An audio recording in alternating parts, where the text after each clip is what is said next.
VIH o virus de inmunodeficiencia humana. El SIDA o síndrome de inmunodeficiencia adquirida es la forma más grave de la infección provocada por el virus de la inmunodeficiencia humana o VIH, el cual infecta células del sistema inmunitario, trastornando el funcionamiento de dichas células o destruyéndolas. Esto acarrea el deterioro progresivo de dicho sistema y acaba produciendo una deficiencia inmunitaria, lo cual se asocia con la aparición de enfermedades oportunistas.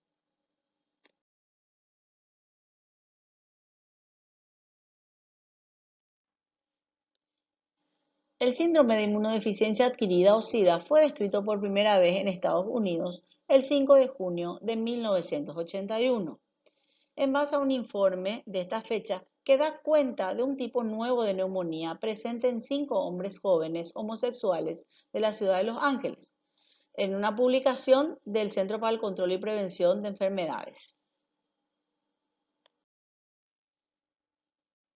Las teorías abundaban. Se le dio diversos nombres, como infecciones oportunistas del sarcoma de Kaposi, el síndrome de Gritz o síndrome inmunológico que se asocia a los gays, el cáncer gay, deficiencia inmunológica adquirida en la comunidad o síndrome de linfadenopatía. Veamos un poco de historia. En 1982, el CDC, o Centro para el Control y Prevención de Enfermedades de Estados Unidos, establece el término síndrome de inmunodeficiencia adquirida o SIDA. Se informa sobre el primer caso de SIDA en África. En 1983, el Servicio de Salud Pública de Estados Unidos da recomendaciones para prevenir la transmisión del VIH por medio de relaciones sexuales y transfusiones de sangre. El CDC incluye a las mujeres, parejas de hombres con SIDA como grupo de riesgo. Se dan incentivos a las compañías farmacéuticas para desarrollar terapias para enfermedades poco comunes. En 1984, el virus del VIH es aislado por los doctores Luc Montagnier del Instituto Pasteur y Robert Gallo del Instituto Nacional para el Cáncer. El CDC declara que la abstención del uso de drogas intravenosas y la reducción del uso repetido de jeringas deberían ser efectivas para prevenir la transmisión del virus. En 1985 se realiza en Atlanta la primera conferencia internacional para el SIDA. Al menos un caso de VIH-Sida se identifica en todas las regiones del mundo. Aparece el primer caso confirmado en China. Prueba del VIH recibe licencia de la FDA. Esta prueba detecta anticuerpos contra el VIH. Los bancos de sangre comienzan a rastrear el virus en los Estados Unidos. El actor Rock Hudson anuncia que tiene SIDA. Muere unos meses después. Se identifica la transmisión del virus por medio de la lactancia. En 1986, en el Informe General sobre el SIDA, se hace un llamado a la educación y al uso del condón. Comienza la distribución informal de jeringas en Boston y New Haven. La primera campaña del gobierno de lucha contra el SIDA se da este año. Se acepta oficialmente el nombre de VIH. Las pruebas clínicas del medicamento sidobudina o AZT muestran disminución en la replicación viral. En 1989, la compañía Brooks reduce el precio de AZT en 20%. En 1991, la leyenda de la NBA Magic Johnson anuncia que tiene VIH y se retira del baloncesto profesional. Se presenta la cinta roja como el símbolo internacional de la conciencia hacia el SIDA y Freddie Mercury, vocalista del grupo Queen, muere de SIDA. En 1992, la FDA otorga la licencia a pruebas rápidas para detectar VIH, las que pueden mostrar resultados en 10 minutos. El SIDA se convierte en la primera causa de muerte entre los hombres estadounidenses de 25 a 44 años. La estrella del tenis, Arthur Ashe, anuncia que tiene SIDA y muere al año siguiente. La FDA aprueba la combinación dideoxicitidina más sidobudina para tratamiento. 1994, el Servicio de Salud de Estados Unidos recomienda el uso de AZT en mujeres embarazadas para reducir la transmisión perinatal del VIH. En Brasil el número de casos es enorme. En 1998 se publican las primeras pautas para el uso de la terapia antirretroviral en los adultos. Comienzan los primeros ensayos a gran escala de vacunas contra el VIH y en África subsahariana 15 al 30% de la población tiene VIH. En 1999, el SIDA es la cuarta mayor causa de muerte en el mundo y se tienen 33 millones de casos en todo el mundo. En esta diapositiva se muestra un gráfico de la distribución mundial de personas que viven con VIH en el mundo, en millones. Se calcula que es un total de 37,9 millones. Son datos del 2018. Datos epidemiológicos a nivel mundial.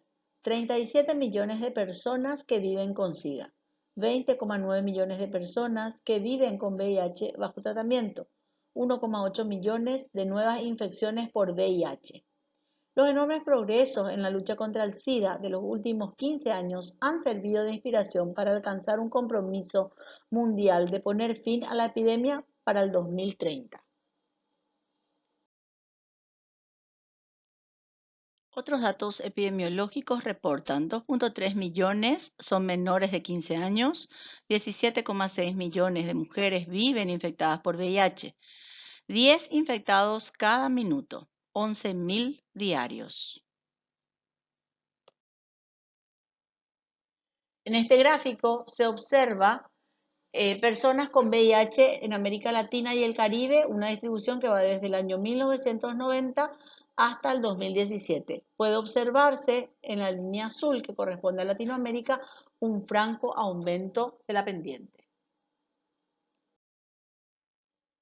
En esta diapositiva podemos observar niños de 0 a 14 años infectados con VIH en América Latina y el Caribe entre los años 1990 a 2017.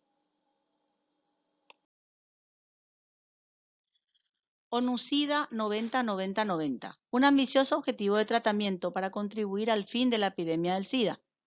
Representa una oportunidad para sentar las bases de un mundo más sano, justo y equitativo para las generaciones futuras. Que en el 2020 el 90% de las personas que viven con VIH conozcan su estado serológico respecto al VIH. Que en el 2020 el 90% de las personas diagnosticadas con VIH reciban terapia antirretrovírica de forma continuada. Y que en el 2020 el 90% de las personas que reciban terapia antirretrovírica tengan supresión viral.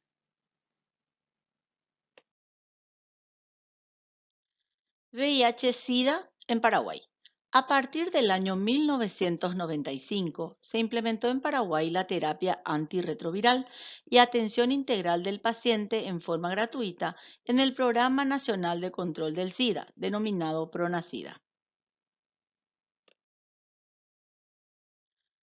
Datos epidemiológicos de Paraguay. Desde el primer caso en 1985 hasta 2018 se registraron 19.811 personas infectadas con el virus, de las cuales 6.020 estaban con diagnóstico de SIDA.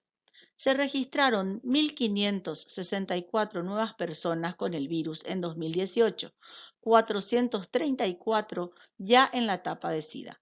Incremento sostenido de 1.369 a 1.564 nuevos casos de VIH entre 2014 y 2018. De cada 10 nuevos diagnósticos, 7 se dieron en varones y 3 en mujeres.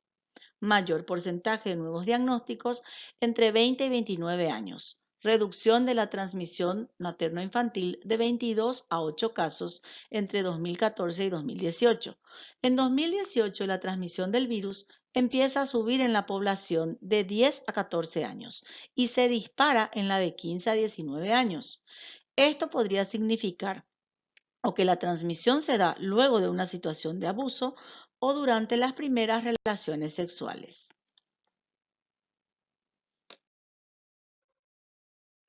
Los miembros de la familia Retroviridae son virus RNA cubiertos que codifican a la transcriptasa inversa.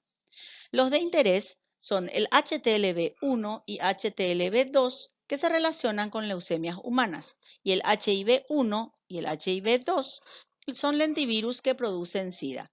En cuanto a la clasificación de acuerdo a la morfología, hay 4 tipos, tipo A, B, C y D, como puede apreciarse en la figura.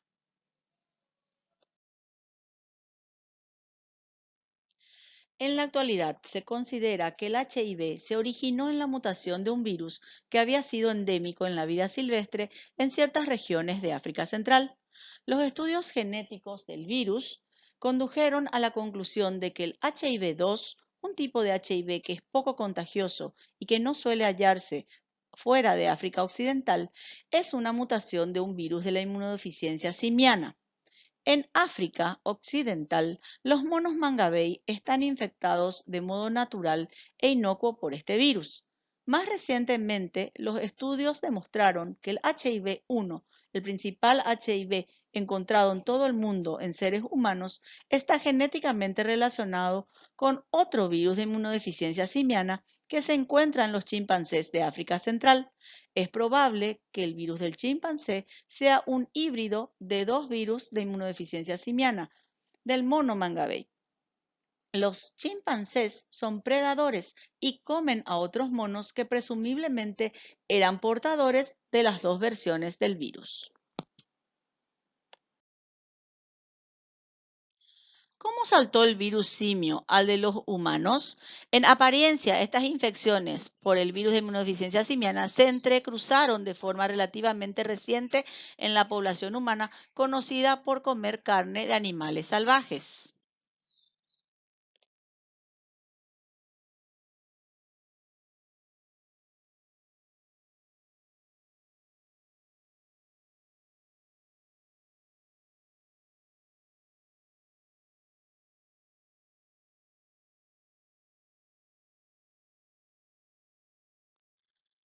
El VIH-1 es probable que provenga del chimpancé y podría haber existido hace tiempo en poblaciones humanas que lo toleraban relativamente bien.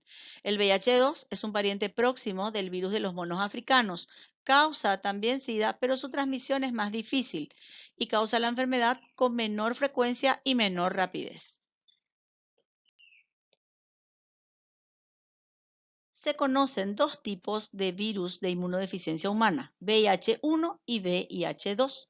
Es un virus esférico, las dos moléculas de RNA están encerradas dentro de la cápside y están cubiertas por la nucleocápside proteínica. Presentan proteínas de superficie, polimerasas unidas al ARN y proteínas del core, como puede apreciarse en la figura. Estructura de los retrovirus. Se trata de un virus esférico envuelto, diámetro variable entre 90 a 130 nanómetros. Como contiene dos copias del genoma de RNA, es un virus diploide. El genoma RNA está cubierto por la nucleocápside y los complejos de RNA y proteínas se encuentran encerrados en una cápside, compuesta de múltiples subunidades. Como todos los virus cubiertos, la membrana se adquiere durante la gemación a partir de la célula huésped, pero las glucoproteínas de superficie y transmembranal que se encuentran en la cubierta son codificadas por el virus. Entre la cápside y la cubierta de envoltura se encuentra la proteína de matriz. Además de las proteínas estructurales, el centro del virión contiene tres proteínas específicas del virus que son esenciales para la replicación viral. Estas son transcriptasa inversa, proteasa e integrasa. En el cuadro puede apreciarse las diversas proteínas y la función que les compete.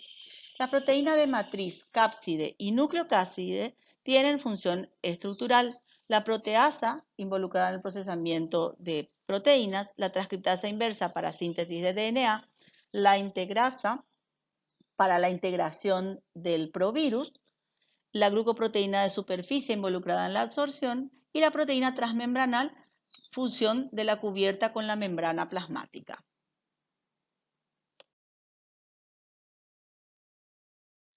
Ciclo de vida. El virus encuentra una célula con su receptor, el linfocito TCD4. Se unen la molécula CD4 y la GP120, entrando el virus en la célula. Otras células que expresan CD4 y se pueden infectar son monocitos, macrófagos, células dendríticas presentadoras de antígeno, células de Langerhans de la epidermis. Una vez que entra el virus, su ARN se convierte en ADN de doble cadena por la acción de la enzima transcriptasa inversa. Posteriormente, el ADN viral se integra en el genoma del ADN del huésped. En esta fase se denomina provirus, mediado por la enzima integrasa. Esto le permite al virus un mecanismo de replicación indefinido, pudiendo codificar todas las proteínas del virus hasta formar nuevos viriones, con proteínas precursoras que se transformarán en maduras gracias a la acción de la enzima proteasa. Vías de transmisión: sexual, uso compartido de jeringas, materno-fetal, en el embarazo, en el momento del parto, durante la lactancia materna, transfusión sanguínea. Transmisión sexual es la más frecuente, 75% a nivel mundial. Mayor facilidad de transmisión si el infectado es el hombre que la mujer. El riesgo en cada relación sexual depende de la situación del paciente infectado y del tipo de relación sexual. La transmisión perinatal varía en función del área geográfica y de los factores sociales y económicos de la población estudiada. Puede producirse durante el embarazo, el parto y la lactancia. Va desde un 25 a un 30% a menos de un por ciento. ¿De qué depende esto? Depende del estadio de la enfermedad, tratamiento antirretroviral o no, duración de la rotura de membranas, lactancia materna. El contagio sanguíneo se da por uso compartido de jeringas, agujas, otro material de inyección o cualquier instrumento cortante que haya estado en contacto con sangre infectada. También pueden ser instrumentos que se usan para tatuajes, en la acupuntura, el piercing, la perforación de orejas.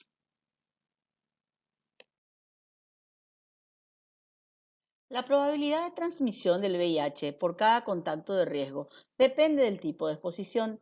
En la tabla se muestran resultados de varios trabajos realizados entre el año 1991 y 1996. El VIH no se transmite por compartir asientos de excusados, lavados, bañeras, albercas, medios de transporte, por tocar saliva, lágrimas, estornudos, tos, orina, expectoraciones, por usar los mismos utensilios, prendas de vestir, ropa de cama o toallas, o por conversar, saludar, abrazar, besar, por picadura de insectos.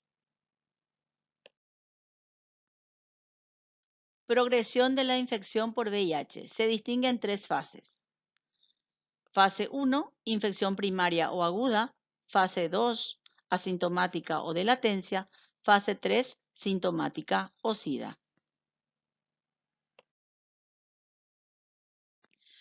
Primoinfección por VIH. Ocurre en el momento del contagio, aunque no da síntomas en todos los pacientes. Da lugar a diseminación del VIH hacia los órganos linfoides, donde la infección va a quedar latente. Se infectan las células CD4, se replica el VIH dentro de ellas, dando lugar a un pico en la viremia y a su vez diseminación hacia otros ganglios y al sistema nervioso central. Infección crónica o latente, a pesar de la respuesta inmunitaria, no es posible eliminar el virus y queda como infección latente clínicamente, que puede durar 10 años hasta que se desarrolla enfermedad clínica. La enfermedad avanzada por VIH, tras este periodo de latencia, la cifra de CD4 baja y aparecen las complicaciones y la muerte si no se tratan.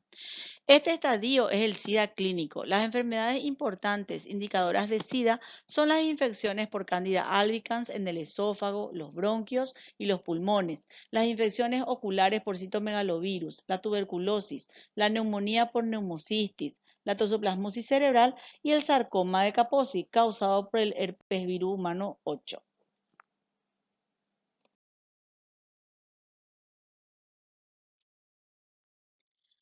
Veamos algunas características generales. La infección está seguida por un periodo asintomático que puede ir de 2 a 10 años. La respuesta humoral aparece entre la segunda y tercera semana postinfección. Puede estar acompañada de signos compatibles con una mononucleosis. El periodo entre la infección y la producción de los primeros anticuerpos se denomina ventana, durante el cual hay una activa replicación viral.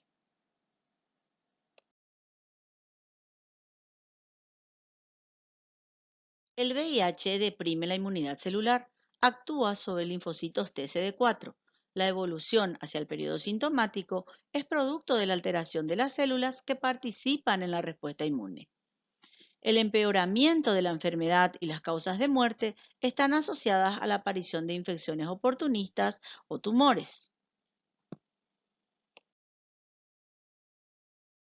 El síndrome de infección aguda por VIH se da a las 2 o 4 semanas. Algunas manifestaciones son Entre las generales, fiebre, faringitis, linfadenopatías, cefalea, dolor retroorbitario, artralgias, mialgias, letargo, malestar, anorexia, pérdida de peso, náusea, vómito, diarrea. Entre las neurológicas podemos tener meningitis, encefalitis, neuropatía periférica, mielopatía. Y entre las dermatológicas, exantema eritematoso maculopapuloso y úlceras mucocutáneas. Recordemos algunas enfermedades marcadoras de SIDA: neumonía, candidiasis, diarrea, sarcoma de Kaposi, criptococosis, linfoma no Hodgkin, toxoplasmosis, reactivación del mal de Chagas. Entre los agentes causales podemos tener Pneumocystis jirovecii, diversas especies de cándida, Cryptosporidium, micobacterias atípicas, citomegalovirus y herpes virus. Tener en cuenta que SIDA abarca la sumatoria de seropositividad, enfermedades oportunistas y ausencia de otras causas de inmunosupresión.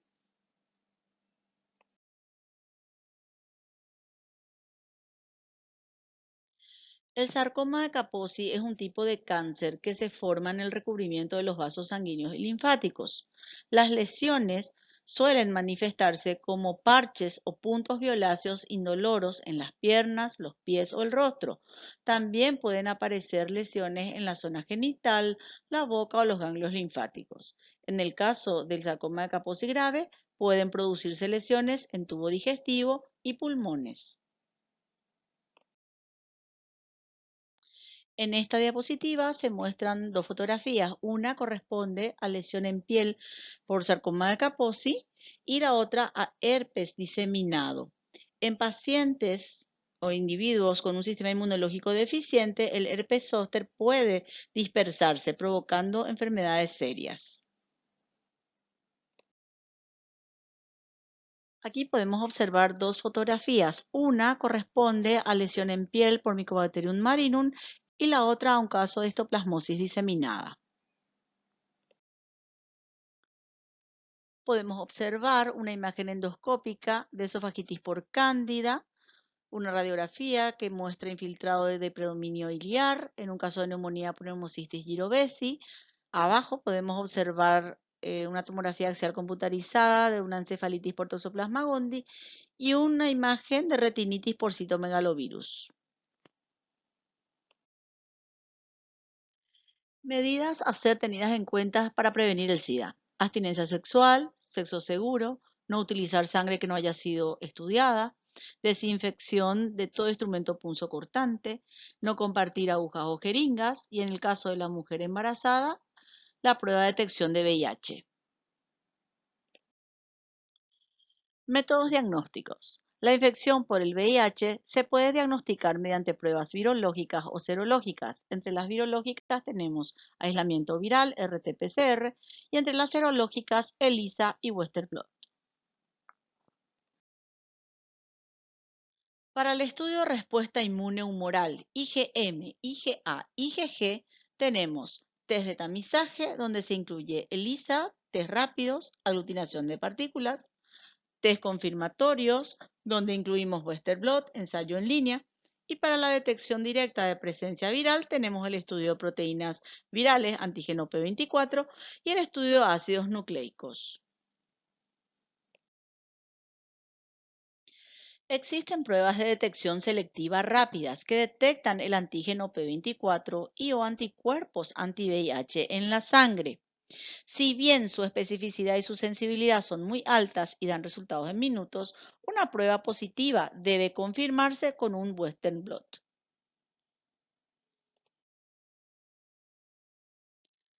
Para confirmar los resultados seropositivos, se utiliza el Western blot. El Western blot determina la presencia de anticuerpos contra antígenos víricos, P24 o P31, y glucoproteínas, GP41 y GP120-160. El inmunoensayo en línea o LIA detecta simultáneamente y en una sola reacción anticuerpos contra numerosos antígenos. En esta diapositiva se detalla el algoritmo a seguir para el diagnóstico serológico de la infección por VIH, utilizando en primer lugar técnicas de tamizaje y posteriormente técnicas confirmatorias. Diagnóstico molecular de la infección por HIV consiste en la detección cualitativa de ácido nucleico, ya sea ADN proviral o ARN viral. ¿En qué casos se utiliza? Para el diagnóstico en niños nacidos de madres seropositivas, en caso de serología indeterminada o de hipoglobulinemia. Marcadores para el seguimiento de pacientes con VIH. Marcador inmunológico, determinación de linfocitos CD4. Indicador de progresión, por debajo de 350 células por mililitro. Marcador viral, carga viral. Indicador de progresión, aumento del número de copias. La finalidad del tratamiento antirretroviral es reducir al máximo y durante el mayor tiempo la replicación viral por un lado y por otro, preservar o restaurar el sistema inmune de la persona infectada. Su aplicación, de acuerdo a las buenas prácticas clínicas, ha disminuido la mortalidad y ha logrado una sustancial mejoría en la calidad de vida y años de sobrevida de los pacientes. Entre los fármacos a ser empleados tenemos inhibidores de la integrasa, inhibidores de la retrotranscripción, inhibidores de la proteasa e inhibidores de la fusión.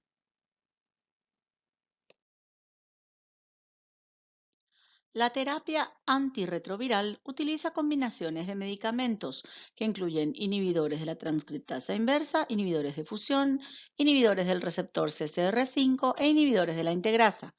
Recomendado para todos los pacientes que viven con VIH, independientemente del recuento de linfocitos TCD4 y la presencia o ausencia de síntomas. Inmunizaciones en el recién nacido.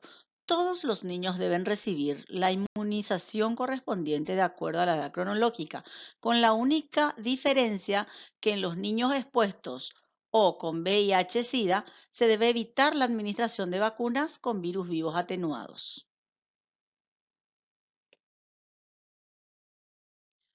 Estrategias en caso de accidentes con materiales biológicos. El riesgo de transmisión ocupacional se ve aumentado en situaciones específicas. Cuatro factores principales de riesgo han sido identificados y son pinchazos profundos, agujas utilizadas para acceso venoso o arterial en el paciente fuente, contaminación visible del material con sangre e infección avanzada por VIH del paciente fuente.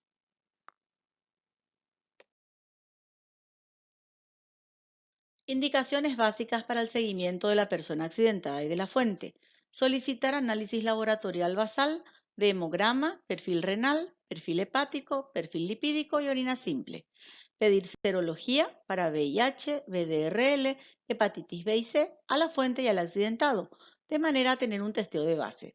Seguimiento a través del test de ELISA para VIH basal a las 4 semanas, 3 meses y 6 meses post-exposición. La profilaxis post-exposición se debe usar solamente en situaciones de emergencia y se debe comenzar dentro de las 72 horas después de la posible exposición al VIH y monitorear la toxicidad por drogas durante 2 semanas como mínimo. Realizar una evaluación clínica quincenal. El VIH-Sida sigue siendo uno de los más graves problemas de salud pública del mundo, especialmente en los países de ingresos bajos o medios. Gracias a los adelantos en el acceso al tratamiento con antirretrovíricos, las personas seropositivas pueden ahora vivir más tiempo y en mejor estado de salud. Además, se ha confirmado que el tratamiento con antirretrovíricos evita la transmisión del VIH. Afiche de la campaña de prevención del SIDA año 1987 que resume las vías de transmisión. Dadas las características de la epidemia actual, se hace necesaria la puesta en marcha de estrategias para poner fin a la epidemia de SIDA. Desde ONUCIDA se han establecido unas metas urgentes y unas estrategias para acabar con esta enfermedad. Las metas para el año 2020 eran de 90% de personas infectadas diagnosticadas, 90% de las personas diagnosticadas en tratamiento y 90% de las personas en tratamiento deberían estar con carga viral indetectable. Además, conseguir que se produzcan menos de 500.000 nuevas infecciones y cero discriminación. Para el año 2030, el objetivo es más ambicioso. 95% de personas infectadas diagnosticadas, 95% de las personas diagnosticadas en tratamiento y 95% de las personas en tratamiento deberían estar con carga viral indetectable. Además, que se produzcan menos de 200.000 nuevas infecciones y seguir con cero discriminación.